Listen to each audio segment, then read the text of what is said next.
કુરુક્ષેત્ર સ્મશાન ભૂમિ જીર્ણોદ્ધાર ટ્રસ્ટની હંમેશા પરંપરા રહી છે. મા તાપીનું અસીમ આશીર્વચન દક્ષિણ ગુજરાતના પ્રજાને મળ્યા છે.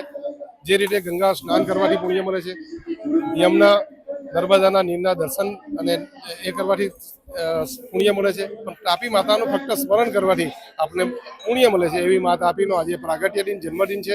ખૂબ જ ભક્તિભાવ સાથે પૂજ્ય સ્વામી શ્રી સંતરામ બાપુ રામબધીના, કથાકાર ભગત બાપુ અને સંત શ્રી તુલસીદાસજી મહારાજ અને જાંગીપુરાના પીઆઈ શ્રી, અમારા પૂર્વ સ્થાયી સમિતિના ચેરમેન મિત્ર શ્રી અનિલભાઈ ગોપલાણી, કોર્પોરેટર કુણાલ સેલર, માજી કોર્પોરેટર રાજુ અગ્રવાલ અને ગોપાળભાઈ વગેરે સૌ શહેરીજનોની ઉપસ્થિતિ, આગેવાનોની ઉપસ્થિતિમાં સંતોના આશીર્વાદ સાથે જે અમારા નર્મદા ક્રમીના ભૂદેવ છે તેમણે પૂજા અર્ચના કરાવી અને ત્યારબાદ એની પૂજા અર્ચના પછી આ ચુંદડી 1100 મીટરની જે રૂંટા પરિવારના સૌજન્યથી મળી છે તેને અર્પણ કરીને માતાની પાસે આશીર્વાદ મેળવવાનો કરાય છે.